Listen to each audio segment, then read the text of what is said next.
I think that's the difference between a new teacher and an experienced teacher. They haven't had all those different experiences to be able to know how to make those quick judgments and what to do when the time arises and everything's on the line. Welcome back to Teacher Tales, where we give you the keys to overcoming teacher burnout to find work life balance and educational bliss, if it still exists. On this Socratic Sessions episode of Teacher Tales, Just Dom and I provide the gift of advice to new teachers through three key techniques for success.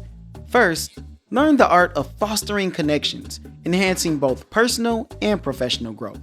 Next, master reflective practice to gain a deeper understanding of your teaching methods for continuous improvement.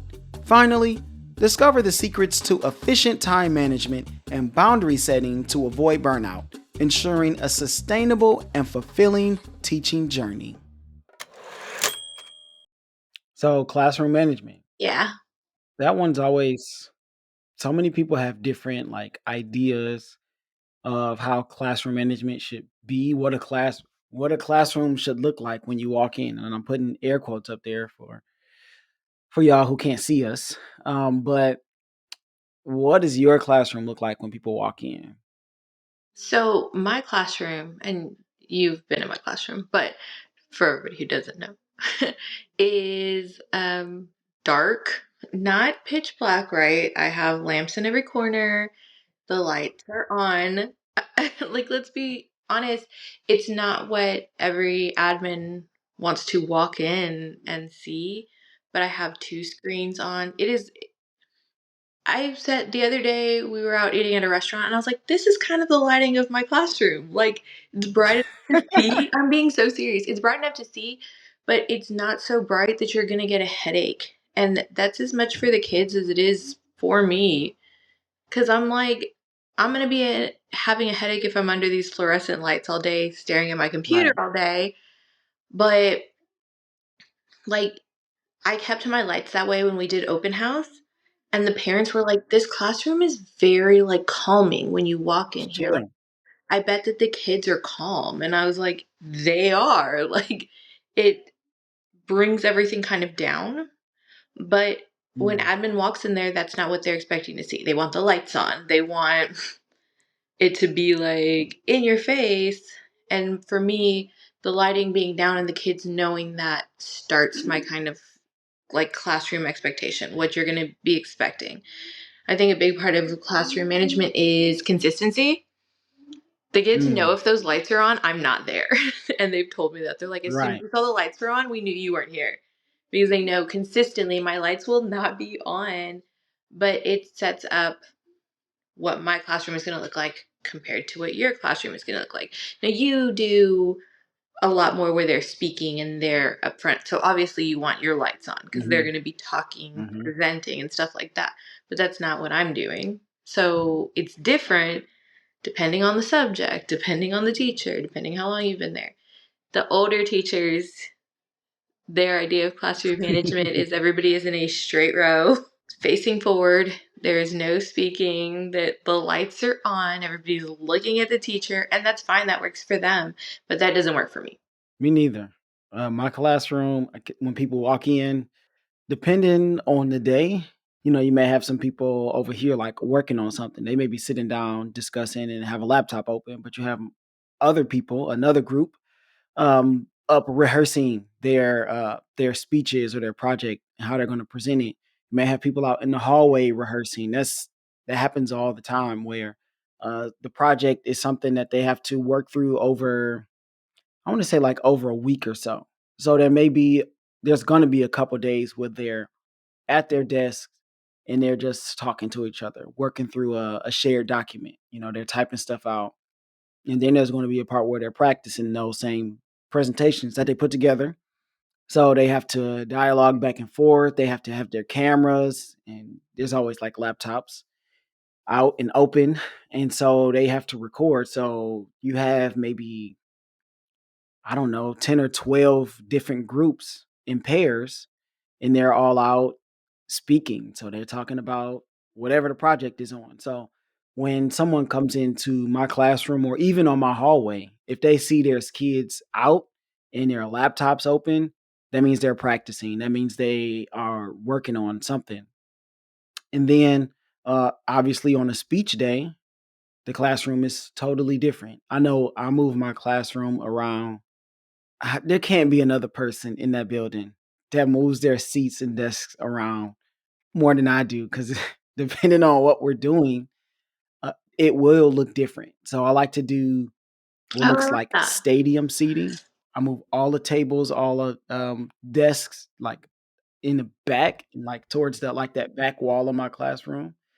And there are just like seats lined up like a stadium. There's a middle aisleway so people can get through and come to the front. And so they have to present. They use our wonderful, huge, big screen TV smart board.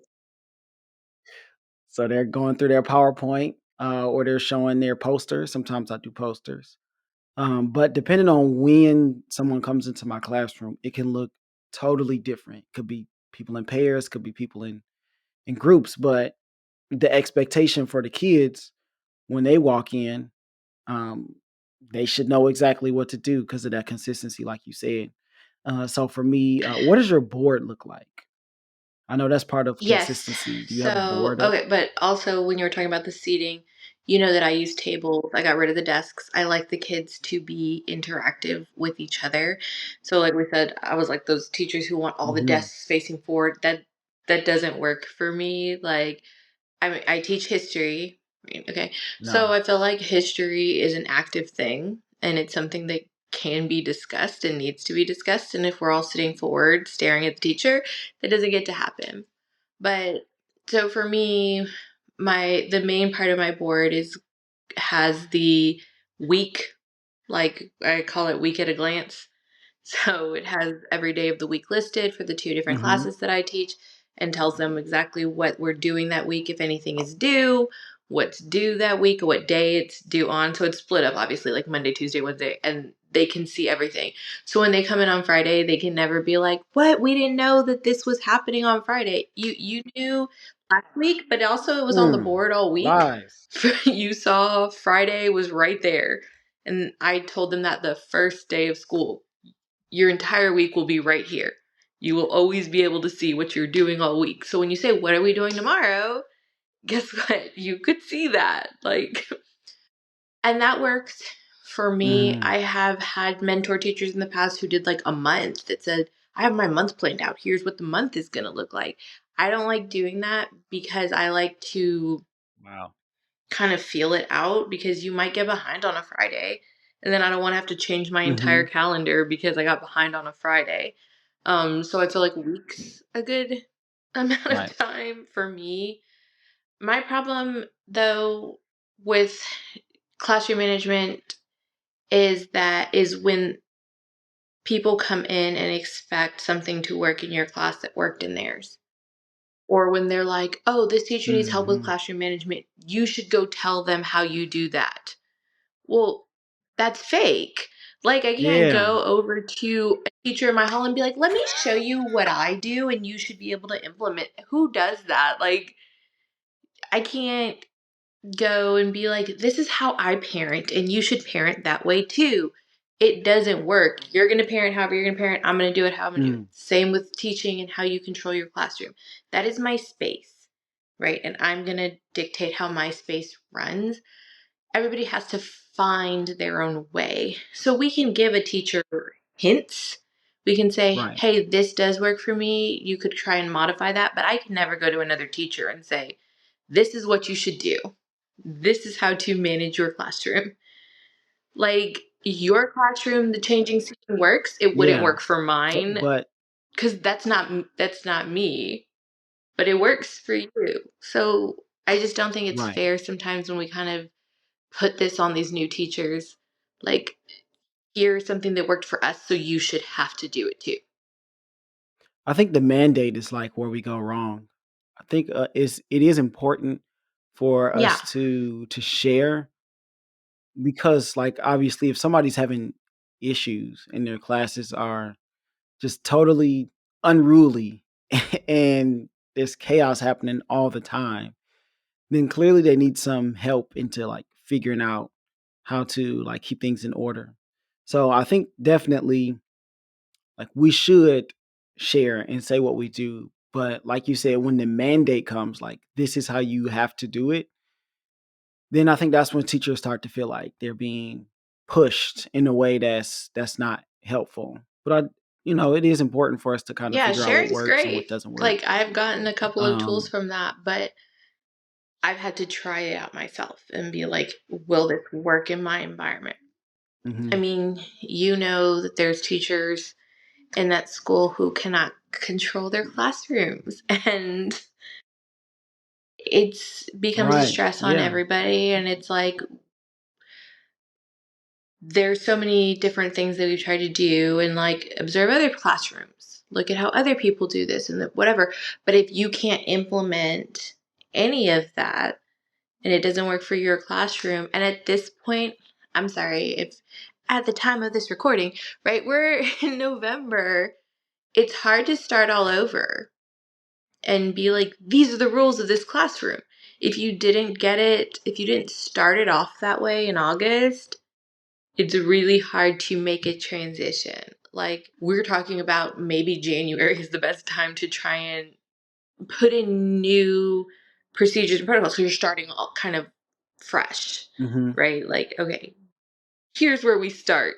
Right. Because trying to start things in December 1st, those kids they're like, we're 3 months in. We're So, but like if things aren't working well, shouldn't you do something to change it even though it's not like the ideal time? If you come to Thanksgiving break and you're like, "Okay, I'm reflecting on my classroom." And you're like, "Oh, this isn't really going that well." And then you kind of just want to change some things. Like I would say there's never a wrong time to do, I wouldn't say the right thing, Yeah, but to no, I do think that what's you should best. start changing it, but we were talking about with like, so you should make manageable changes. Right? But we were talking about like an overhaul of an entire classroom needs to wait until January. Yeah, like That's tough. manageable changes. What are things that we know right now can be fixed? Okay, let's stop throwing kids out in the Mm. hallway. Like, if children need to know that there's consequences. I mean, there's no other Uh, way to say it. And I say this over and over again to everybody who, my athletes, my cheerleaders, whatever. Kids need to get consequences now from people who care about them before they're out in the real world. And they're getting consequences from people who mm, don't, because those are different type of consequences. right. So, like, they have to face consequences. And if you're not Yeah. divvying up any consequences to them and they know that, yeah, like, why would They're gonna I do whatever they act want. right?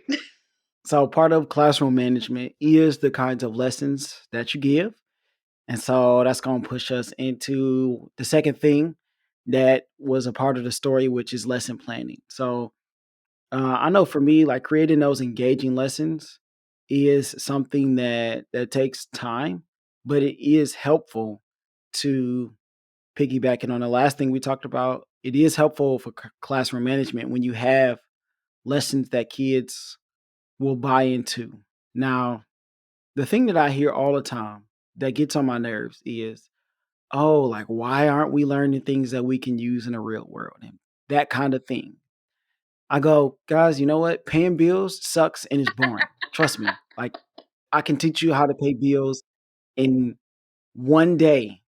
It is very easy. You log in, you pay the bill, that is it. Why don't people tell us how to do our taxes?" Like, okay, I guarantee you 80% of the They just people here don't know how to do them. TurboTax. We use a website called TurboTax or something like it, okay? No idea. We don't know how to do taxes. The stuff that y'all wanna know, like, the stuff that I feel like that's the kind of stuff that you should be learning at home from your parents, if they know how to do them, because 'cause we're both parents.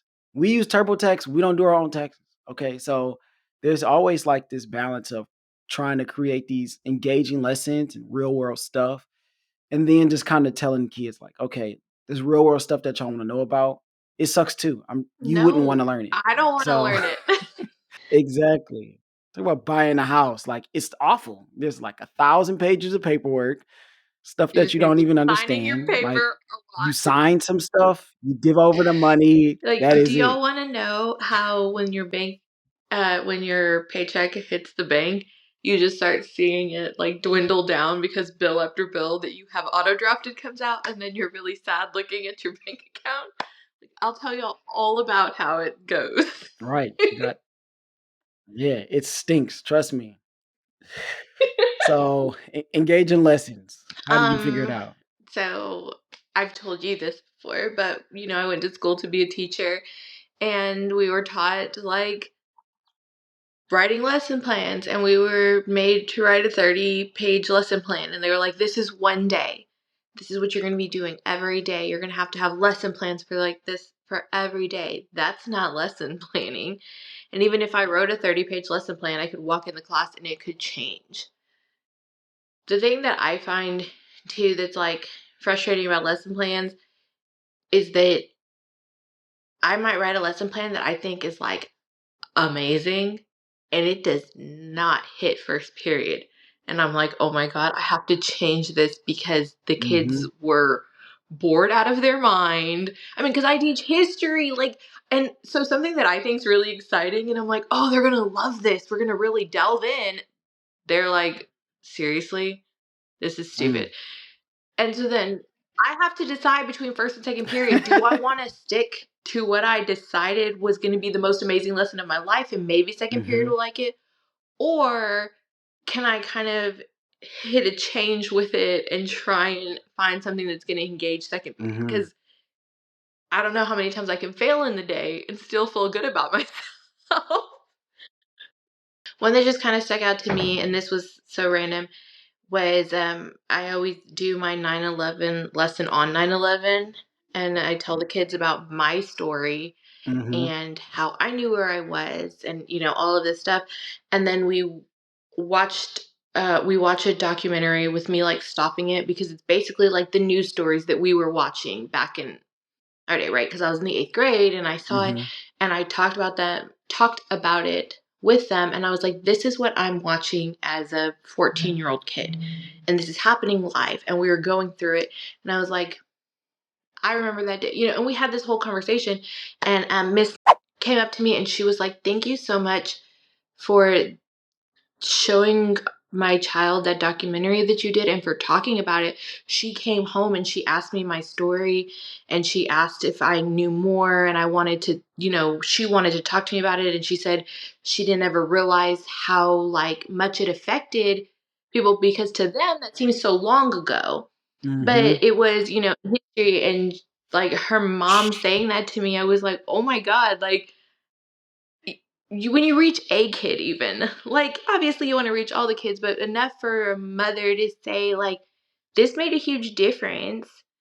That to me I was like, "Oh my god," like, and she was like, "She said you Mhm. made it personal."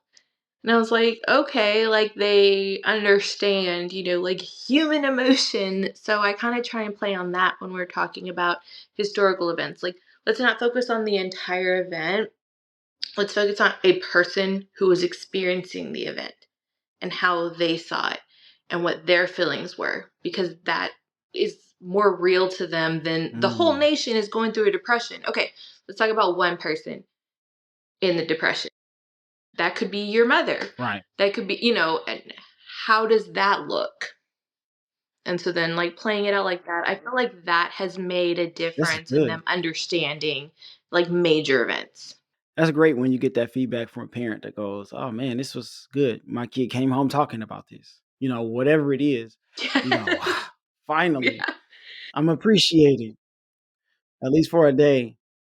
So creating that bridge from where we are now to what has happened before, I think is like one of those key things that you could do in history.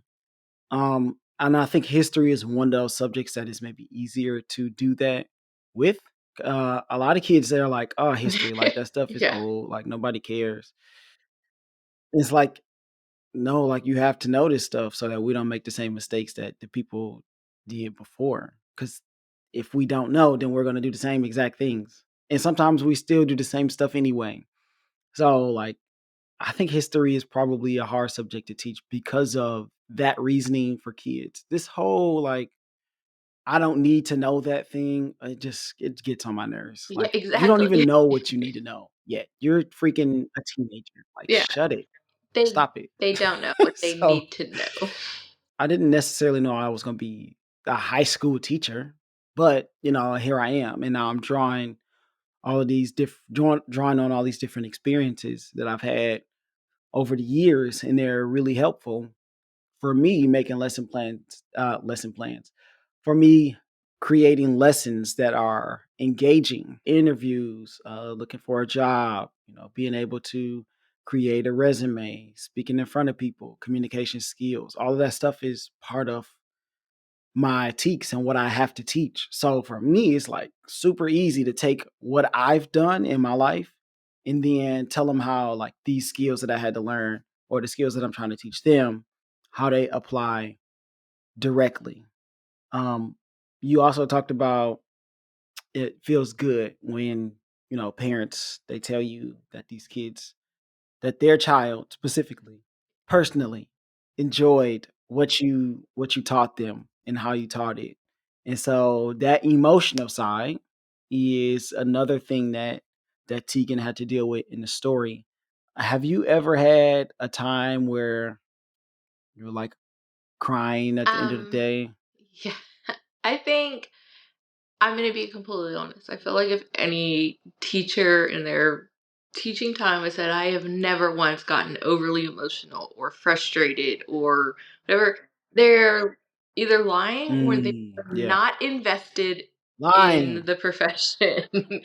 Because when you get invested in these kids, things get very Mhm. emotional. It is hard. There's a bunch of different reasons for it, and different stories of mine, or like there's so many things, and it's like Mhm. what I say all the time is like, at this job you have to be on all day. You don't have a moment to, All like, the people who time. work office jobs, I'm not talking about us, people who work office jobs, you might be able to close your door and be alone. When you're a teacher, you don't get that. You have to be on. Your emotions are like out and your personality is on and you are constantly putting on a show for everybody. You don't have If you have an off day, everybody lets you know, like, "Ooh, didn't get sleep last night? You Like, look a "What is little going on with you tired." today? Oh, like, Who yeah, like who something made you happened. mad?" And so, like, you're using so much energy. And when you're putting all that energy out and then something comes and hurts you or comes for you, or things that we've talked about where you might get quote unquote in trouble for something that you didn't even do that has to do with a student or a parent called because they're upset about something, Mhm. it weighs on you.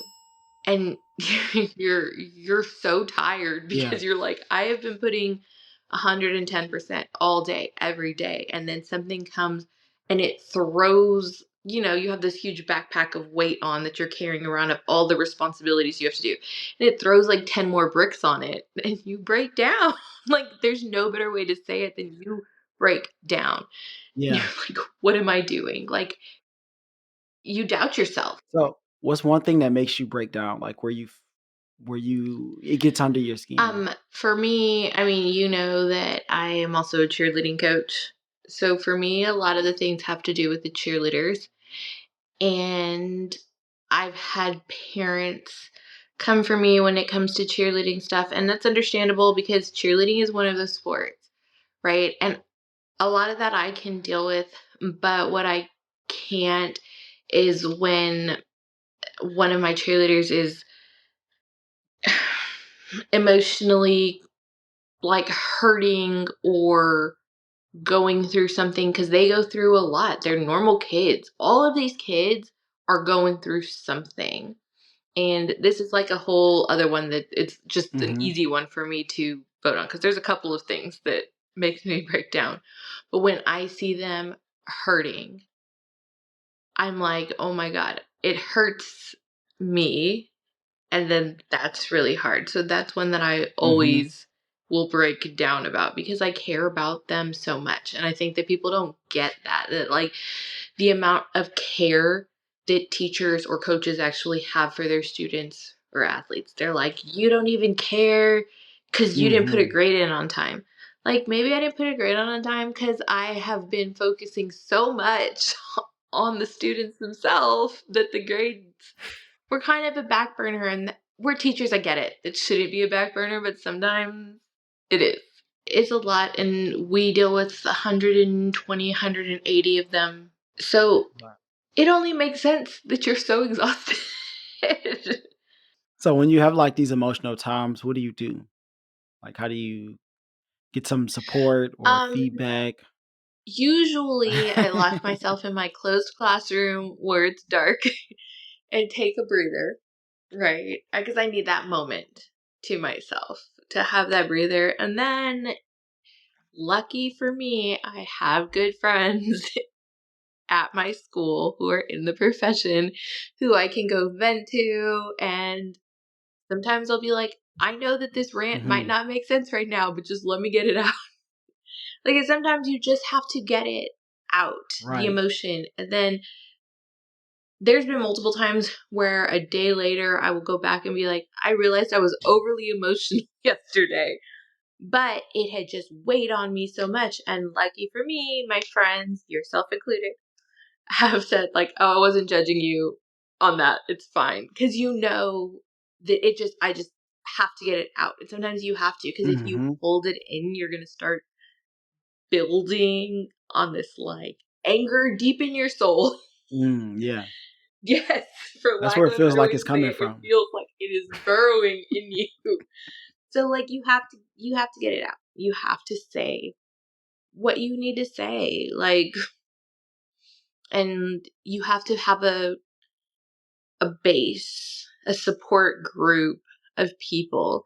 And like honestly, this whole Mhm. thing we're going on about, which we're gonna keep going into, is about new teachers, right? And I think that the most important thing that they can do is find that base, find your people. Like there's people that can support you. And if you Right. don't find those people, you're doing yourself a disservice. There's so many great people in our building that are more than willing to just listen and talk. There's one guy upstairs, smaller, white guy, new guy, without saying names, you know who I'm talking about. He's super friendly and, like, he was one of those people. He was a new teacher, but at the same time, he was somebody that I can go and talk to and just kinda batch stuff around with. And, like, you don't have to be this 30 years of experience person to have something to offer and to be a shoulder to lean on for other adults and for kids and to be that emotional support. It's just about being a person, so I'm always one of those people that's seeking out the new teachers in our school just because I remember when I was a new teacher and I didn't have anybody to help me. How do you get when it's your kids? Like, so what I'm thinking of is when I'm in class and they're just making me upset or they're doing something that's great. It can kind of go either way. Usually we give most of Yep. the attention to when we get angry. Um, but like, do you vent to your classes? Like if it's them. So I'll give like an example here, backdrop. I have one class period and they know who they are. And I just go, you know what? You guys are my worst class period. I'll just tell them. And I go, it's not because it's not individually. It's not you individually. Individually, y'all are great people. I like you.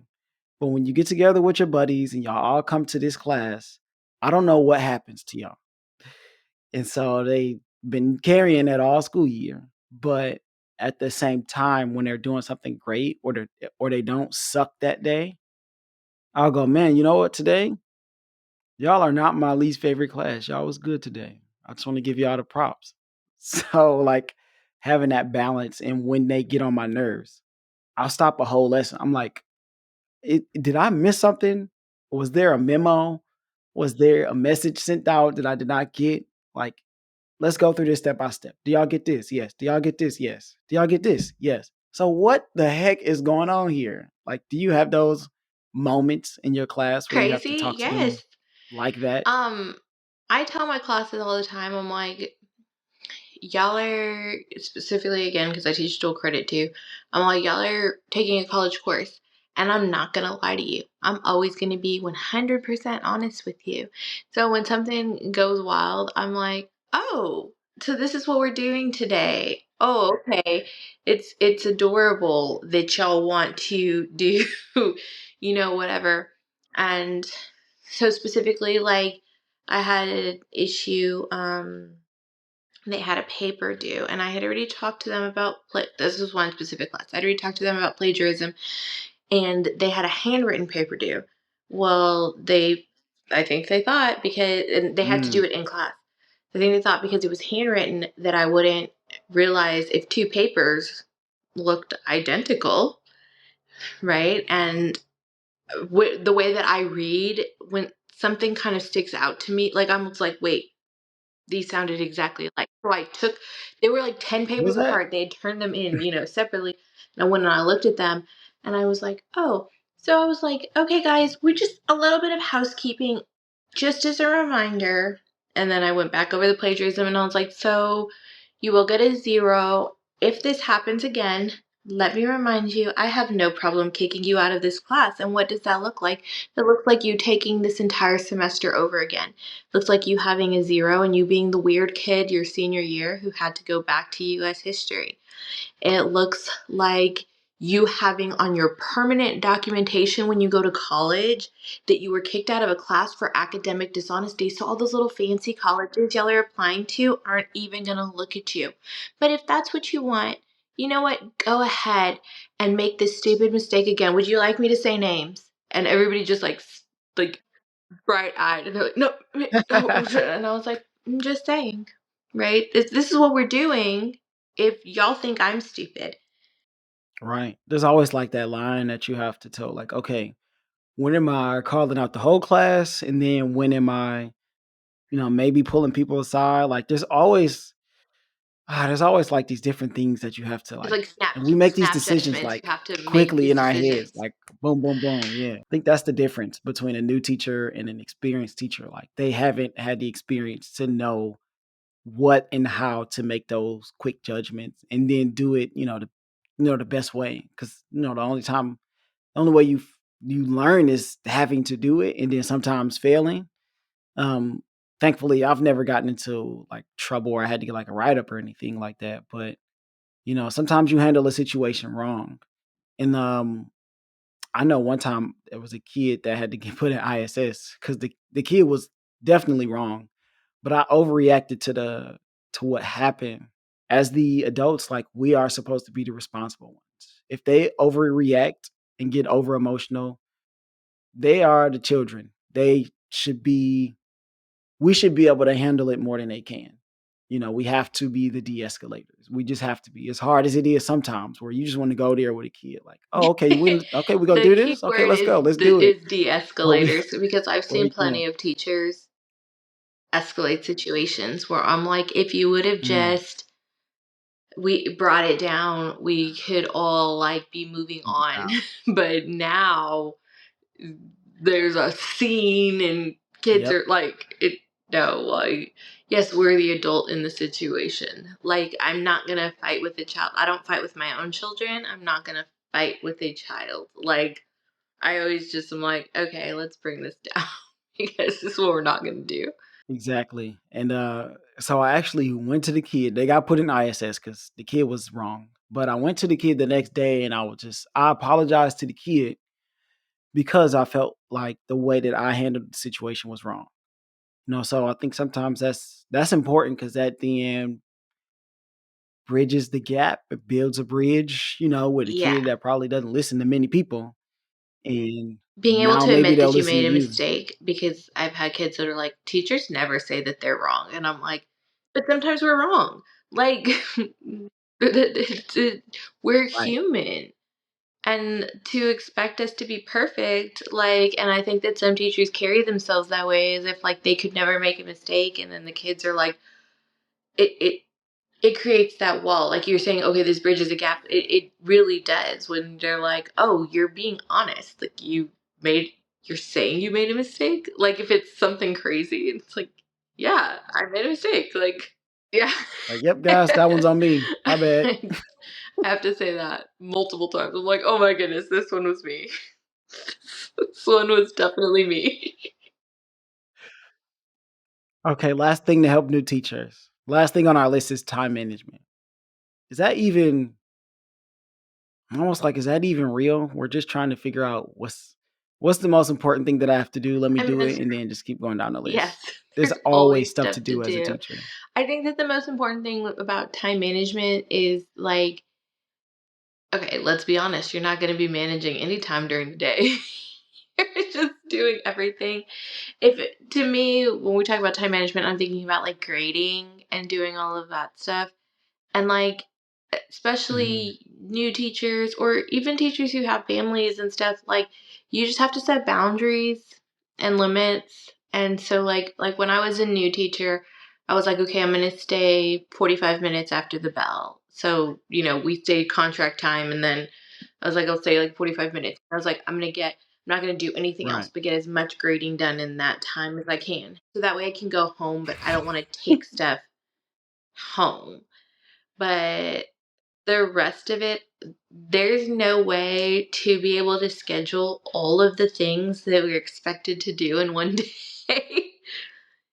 That's always one of those things. I don't even really worry about it because I don't have a off period until 7th. So as soon as that bell starts first period, Yeah, you're going it's boom, nonstop. boom, boom. And then once lunchtime come, like you can forget the emails once lunchtime come. I'm taking my sorry little Yes, 25 minutes basically. And I'm not checking emails during my lunchtime. So I'll try to get to 30-minute them when I can. And you got to no be in the duty hallway in the passing lunch period. that we are required to have by law. That if you don't respond to something, they're like, "You had lunch." It's like, "Nope, don't come at me about that." That's a no for me. I think that's good.